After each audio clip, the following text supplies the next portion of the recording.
Hello everyone, good morning. কেমন আছো তোমরা সবাই? আশা করছি খুব ভালো আছো, সুস্থ আছো। তো চলো আজকের ব্লগটা তোমাদের সঙ্গে শেয়ার করি।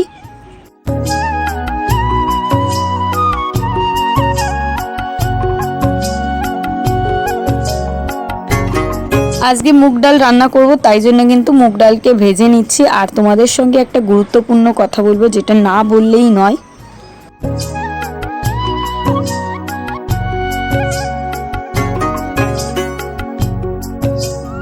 এর আগে একটা ব্লগে আমি বলেছিলাম যে আমার না একদমই ভিডিও করার ইচ্ছা নেই। দেখো, এই ভিডিওটা কিন্তু আমার মোবাইলে আগে ভাগেই করা ছিল। 2-3 দিন হয়ে গেল আমি ব্লগ ভিডিও ছাড়ছি না। কিন্তু দেখো, এত বড় একটা চ্যানেল যেহেতু চালাই, ইচ্ছা তো করে, এই চ্যানেলটার প্রতি একটা মায়া পড়ে গেছে। যতই ভাবি কি ভিডিও দেব না, কিন্তু মনে হয় কিছু না কিছু শেয়ার করি, কারণ তোমাদের সঙ্গে কানেক্ট থাকতে আমার খুবই ভালো লাগে।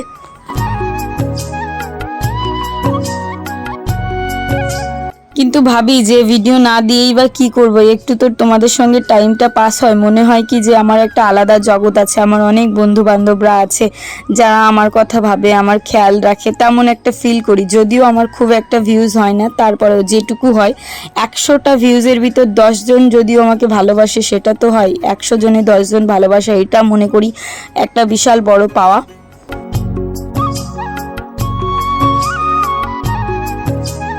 জানি না কতদিন আর এই ভিডিও করতে পারবো, তারপরে ইচ্ছা আছে তোমরা যদি ভালোবাসা দাও, থাকো আমার সঙ্গে, তাহলে অবশ্যই কিন্তু আমি ভিডিও শেয়ার করব। কিন্তু কি বলো তো, একটা নেশা হয়ে গেছে, পেশা না। পেশার জন্য হলে হয়তো কবে আমি ছেড়ে দিতাম, কারণ এখান থেকে তোমরা জানো সেরকম কিছুই আসে না। শুধুমাত্র এই যে সংসারে কাজকর্ম করে এই জিনিসটাকে এডিট করে তোমাদের সঙ্গে পোস্ট করি, এটা বলতে পারো আমার একটা ভালো লাগা কাজ করে। তাই জন্যই কিন্তু ভিডিওগুলো প্রতিদিন আমি শেয়ার করার চেষ্টা করি।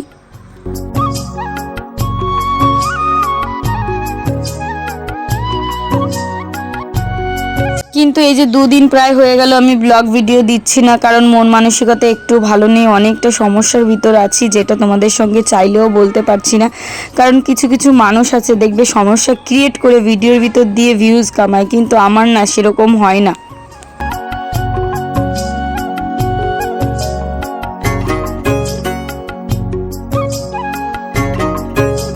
মন মানসিকতা খারাপ থাকলে তখন মনে হয় না ভিডিও করি কিংবা কিছু দেখাই, এটা একদমই ইচ্ছা করে না।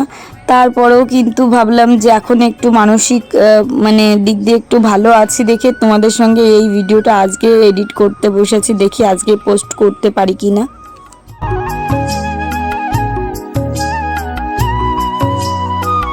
একটা বোন তো আমাকে বলেছে, দিদি তুমি একদমই চিন্তা করো না, তুমি কাজ করো, আমরা তোমার পাশে আছি, একদম ভেঙে পড়ো না। আমাকে অনেকভাবে কমেন্ট করে বলেছে, আমার খুবই ভালো লেগেছে বোনটার কথা। আর একটা বোন বলেছে, দিদি তুমি প্রাঙ্ক করছো। দেখো, প্রাঙ্ক করার মতো এখানে কিছু নেই, প্রাঙ্ক করার মতো তো আমি কোনো জিনিস দেখাই না। রিয়েলিটি নিয়েই আমি ভিডিওগুলো করি, যেটা আমার সংসারে কাজকর্ম করতে হয়। তো দেখি কি হয়। যখন সমস্যার সম্মুখীন হই, তখন মনে হয় না ক্যামেরাটা অন করে তোমাদের সঙ্গে শেয়ার করি, কারণ সেই মুহূর্তটা আমি ভাবি যে এই মাথায় আসে না যে এটাকে আমার ভিডিও করে ক্যাপচার করতে হবে, তারপরে থেকে তোমাদেরকে শেয়ার করতে হবে।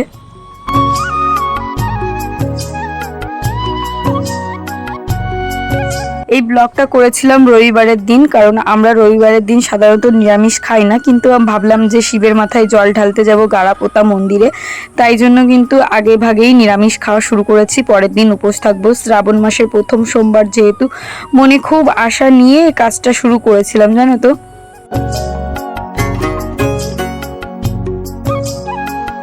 তোমরা তো দেখেওছো যে শ্রাবণ মাসের জন্য কতটা এক্সাইটেড ছিলাম, তার জন্য কিন্তু চুড়িও কিনে এনেছিলাম, যে সবুজ চুড়ি পরবো, শাড়ি পরবো, সুন্দর করে ব্লগ বানাবো, তোমাদের সঙ্গে শেয়ার করব। কিন্তু সত্যি বলতে কি, দেখো সেই ভাগ্যটা মনে হয় আর আমার হবে না। তার ভিতর যে কত অশান্তি, কত ঝগড়া, এগুলো না বলতেও ভালো লাগে না।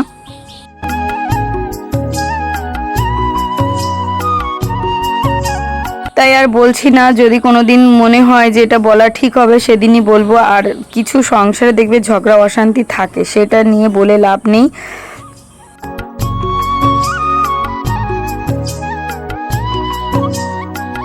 মনটা খুব খারাপ ছিল, কি করব করব না বুঝে না পেরে ভাবলাম চলো একটু মেশিনে বসি। মেশিনটা তো খারাপ ছিল, একা একা ঠিক করেছি। এখন একটা ঘরে জামা ছিল আমার, সেই জামাটা আর কি পরা হতো না, তো জামাটা খালি খালি ঘরে পড়ে আছে, তাই ভাবলাম মেয়ের জন্য একটা জামা বানিয়ে দিই। তাই জন্য কিন্তু দেখো ভালো একটা জামাকে কেটে কুটে কি করছি, মানে মন ভালো করার চেষ্টা। তোমরা কি কখনো এরকম করো? মন ভালো না থাকলে দেখবে একটু কাজকর্ম করতে ব্যস্ত থাকলে তখন কিন্তু মন ভালো থাকে।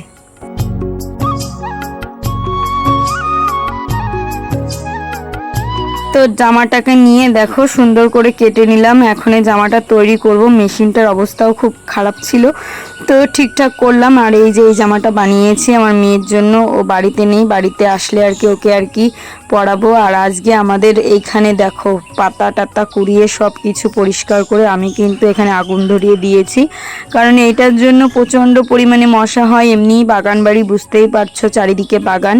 তো এখন সিঞ্জিনিকে আর কি পড়াবো, তার আগে আমার মেয়ে একটা মানে খাবারের বায়না করছে যে এই খাবারটা আমাকে এনে দাও। তো যদিও এটা শর্ট ভিডিও করছিলাম, যদিও আমার চ্যানেলে দেওয়া আছে, তোমরা চাইলে দেখতে পারো। তো মেয়েটাকে দেখো এখন আমি একটা ওই 5 স্টারই দেবো, যাতে ও খুশি হয়। ও খুশি হয়েছে কতটা। তো এরকম মাঝে মধ্যে ভিডিও করি, কিন্তু হয়ে ওঠে না, বুঝতে পারছো, মন মানসিকতা ভালো না থাকলে যেটা হয়। তো দেখো বন্ধুরা, সিঞ্জিনিকে কিন্তু জামাটা পরিয়ে দিয়েছি। ও তো জামাটা পরেছে, কিন্তু জামাটায় আরেকটু ফিটিংস লাগতো, যেহেতু আমি নিজের মন মতো করে বানিয়েছি। ওর মাপটা আমার ঠিক নেওয়া হয়েছিল না, তবুও পড়েছে। প্রথমে ঘুরতে গিয়ে পড়ে গেছে। তো এরপরে বললাম যে মা আমি এখন খুলে রাখি, বই পড়তে হবে, তো রাত্রেবেলা পড়াশোনা করবে। তো আরেকবার ঘুরছে, হেসে কুটি কুটি হচ্ছে আমার সোনা মাটা। তো সব মা বাবাই তার মেয়ের মুখের দিকে চেয়েই সব কিছু করে। তো সিঞ্জিনিকে এখন বই পড়াতে বসলাম, কারণ পড়ানো হয়নি, এখন ভালো করে পড়াবো। এই দেখো, তো ওটাই কারণ ছিল ব্লগ ভিডিও দেব না বলেছিলাম, কিন্তু না, এই ভিডিওটা যেহেতু করা ছিল, সোমবারের দিন দেখা হবে কি করি না করি। মনে হয় আমার আর যাওয়া হবে না, সব আশা নিরাশায় পরিণত হবে। তো এই কৌটাগুলোই এখন আমি মশলা করব, যেমন জিরের গুঁড়ো, ধনের গুঁড়ো। আর এখানে দেখো রাত্রেবেলা রান্না করতে চলে এসেছি এই ঘরে। এখানে আছে কিছু ভেন্ডি, তো এই ভেন্ডিগুলো সিদ্ধ দেবো। আমি এখন মশলা করব, মানে কি একটু গুঁড়ো মশলা করে রাখবো কৌটায় করে, যে কৌটাগুলো দেখলে। তো চলো আগে মশলাগুলো করে নিই, তারপরে দেখাচ্ছি। আর এখন শুধু রান্না করব, আর ওখানে বাসন রেখেছি ওইটা মাজবো, তার আগে ভাবলাম মশলাটা করে নিই। তো জিরের গুঁড়োগুলো করে রাখবো। ওই দেখো সব মিক্সারে দিয়ে করবো। এই ছোটো বাটিটাই বেশি করে দেবো, জন্য হবে না, পরে অনেক বড় একটা বাটিতে দিতে হবে। রোদ্রে দিয়ে একদম মচমচে করে নিয়েছি। তো চলো বন্ধুরা, আজকের ব্লগটা কেমন লাগলো অবশ্যই কিন্তু কমেন্ট করে জানিও। যদি ভালো লাগে একটা লাইক করো। আর আজকে করব জিরের গুঁড়ো, ধনের গুঁড়ো, লঙ্কার গুঁড়োটা করতে পারিনি, কারণ প্রচণ্ড পরিমাণে মানে স্যাঁতস্যাঁতে ওয়েদার তো হচ্ছিল না, তাই আর করিনি।